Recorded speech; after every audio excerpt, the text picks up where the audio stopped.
안녕하세요. 결혼 기간 동안 사연글을 읽으며 무료함을 달래고 했던 30대 후반의 평범한 여성이에요. 글을 읽을 때는 시간을 때울 요량으로 읽었는데 이렇게 글을 쓰는 입장이 되니 이루 말할 수 없을 만큼 묘하고 착잡하네요.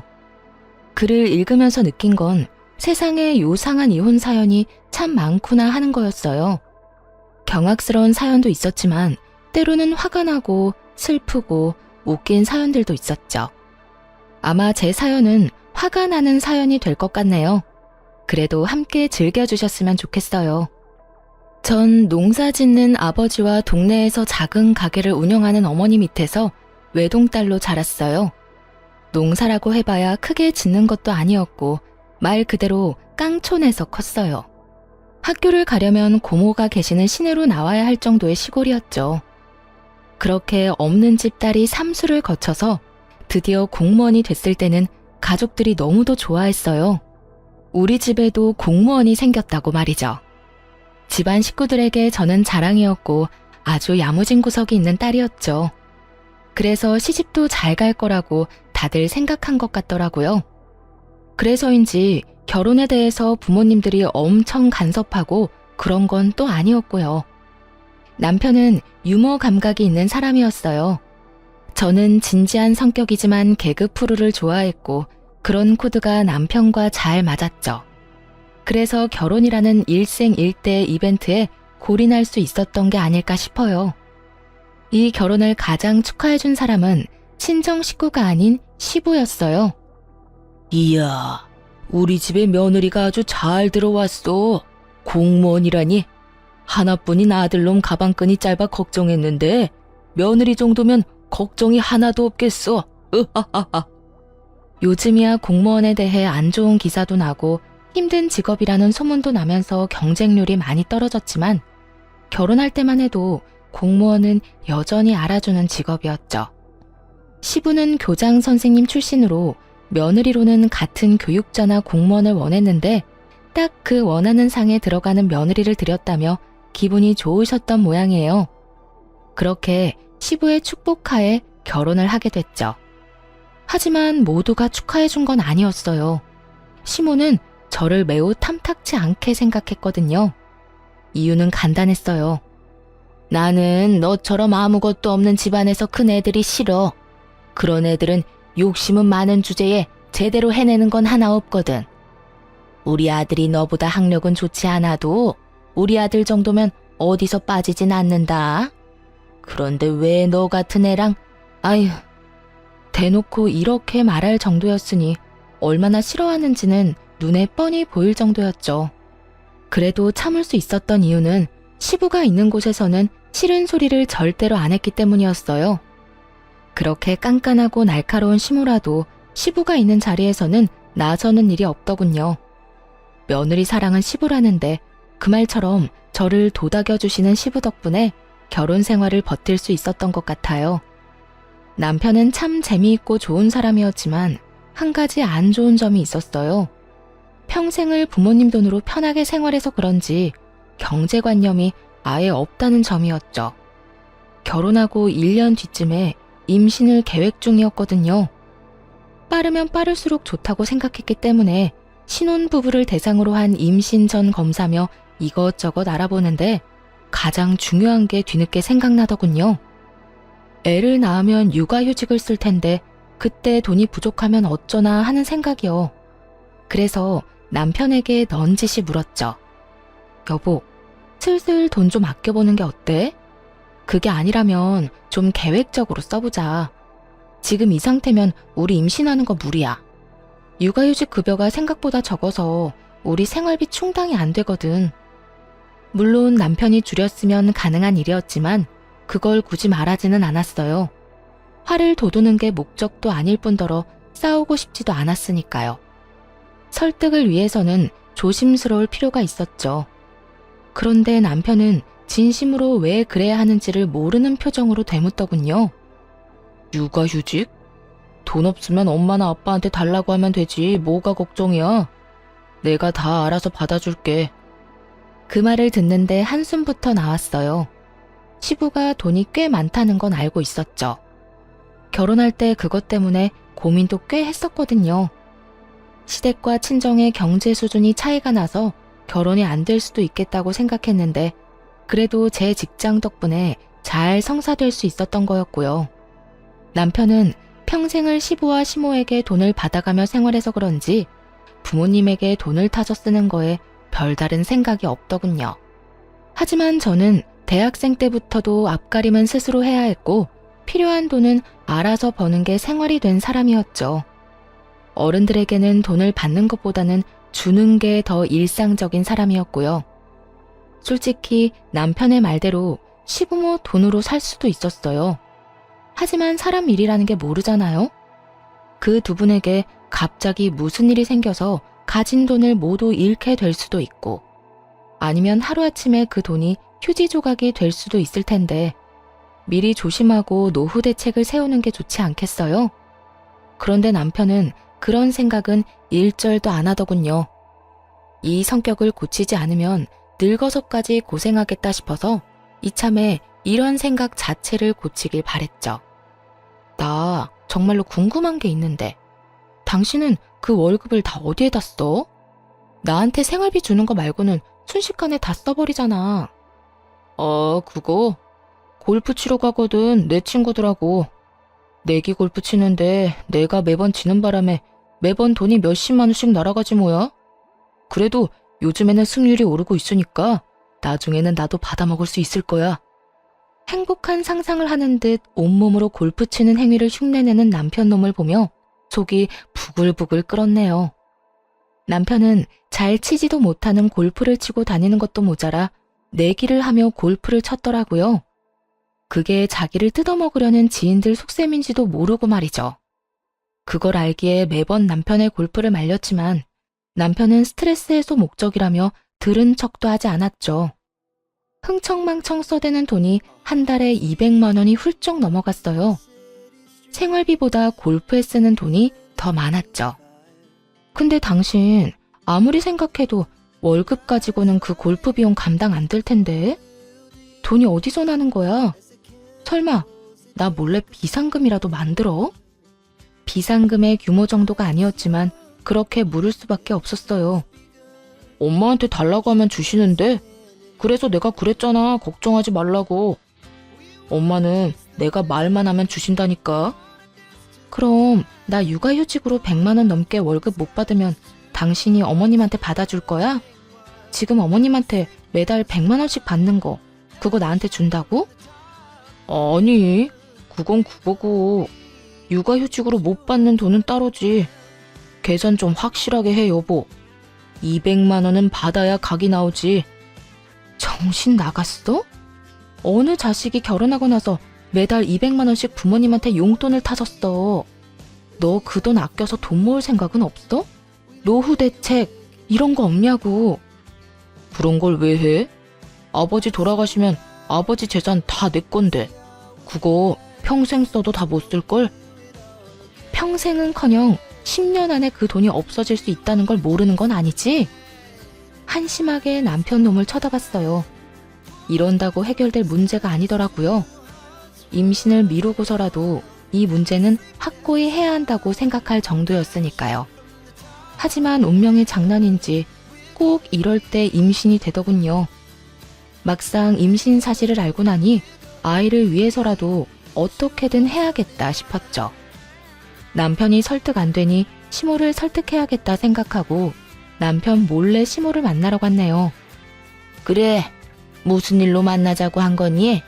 바쁘니까 용건만 간단히 해라.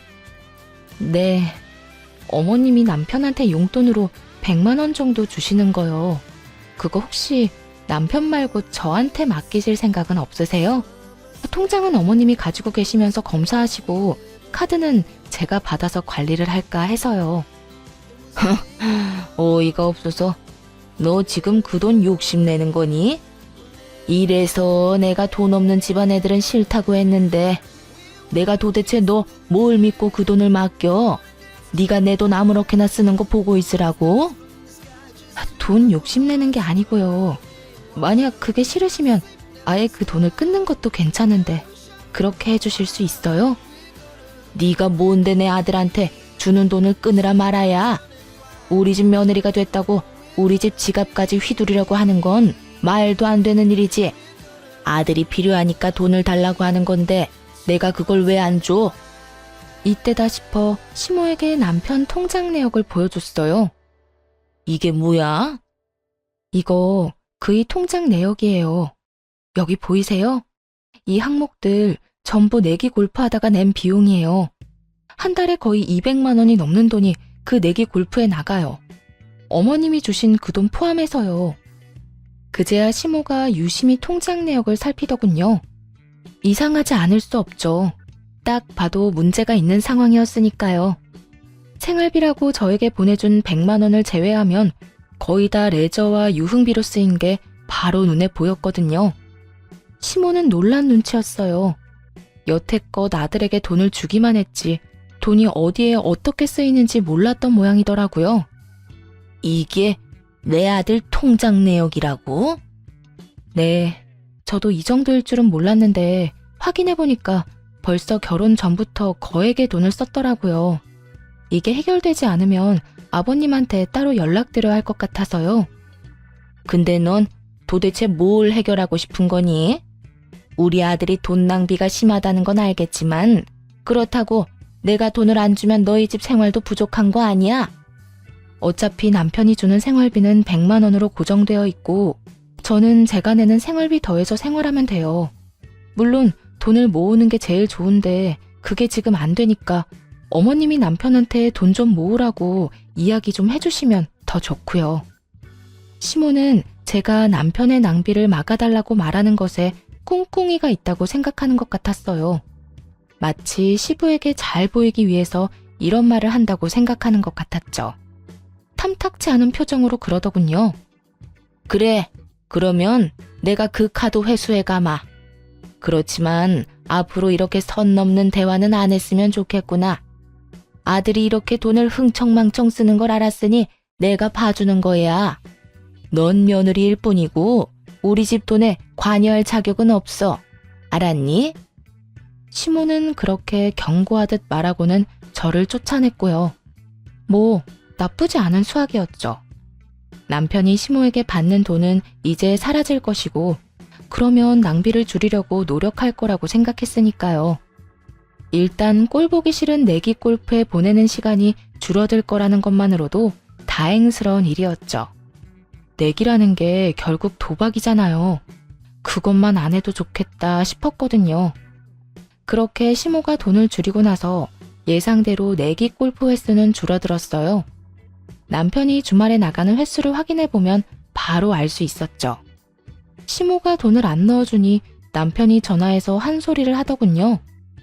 엄마, 돈 없다는데 왜 돈을 안 넣어줘요? 나 필요한 데 있다고. 꼭 사야 할 물건이 있다니까.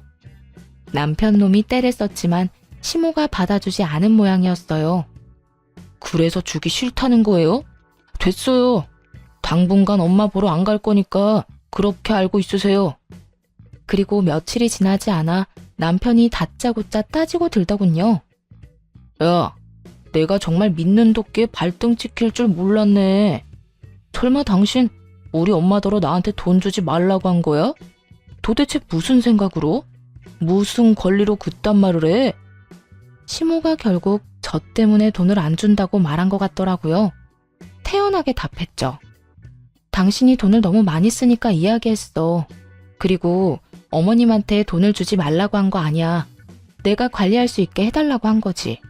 근데 그건 싫으시다네? 돈을 끊는 건 어머님이 선택한 거니까 어머님한테 말해. 괜히 내 탓하지 말고. 내가 돈 많이 쓰는 거랑 너랑 도대체 무슨 상관인데? 왜 네가 내 지갑 사정에 이렇게 예민하게 구는 건데? 너랑 나랑 결혼했잖아. 네가 망하면 나도 망하는 거라고. 그러니까 안 망할 수 있게 내가 도와주는 거 아니야. 이런 식으로 돈 쓰다간 나중에 진짜로 망한다고. 너 모아둔 돈이라고는 한 푼도 없잖아.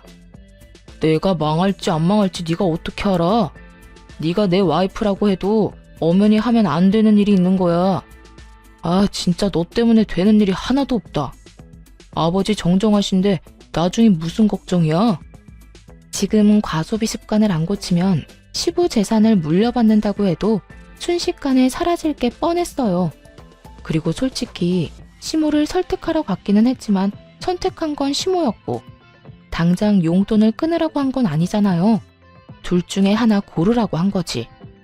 그 중에서 시모는 돈을 안 주기를 골랐던 거고요. 들어보니 저도 구구절절 옳다고 생각했는지 더 이상 그 일로 걸고 넘어지지는 않았어요. 하지만 갈수록 남편과의 사이는 점점 나빠지기 시작했죠. 그래도 처음에는 괜찮을 거라고 생각했어요. 시간이 지나면 남편도 이해해 줄 거라고 믿었거든요. 그리고 시모가 약속하기를 남편이 내기 골프를 하지 않으면 다시 돈을 주겠다고 하기도 했고요. 그 얘기를 굳이 남편에게 하지는 않았지만요. 그러면 그걸 빌미로 어떤 짓을 할지 모르니까요. 그렇게 임신 기간을 힘겹게 지내며 10달을 채우고 아이를 낳게 되었어요. 아이는 여자아이였죠. 시모는 여자아이를 낳자 오히려 좋아하는 표정이었어요. 남자애가 아니라서 다행이구나. 네 배에서 내 손자를 보는 꼴은 못 본다. 딸이면 정도 많이 안 갈 거고. 됐다. 수고했다는 말 듣고 싶은 건 아니지? 옛날에는 딸 낳으면 미역국도 못 먹었어. 기분도 나빴고 서럽기도 했어요. 예쁘게만 보이는 아이인데 시모에게 저런 이야기를 들어야 하다니. 굳이 이렇게까지 할 말인가 싶다가도 시부의 말에 마음이 풀리곤 했어요. 시부는 자타가 공인하는 손녀딸 바보였거든요. 아이고, 이 조그만 손 좀 보거라.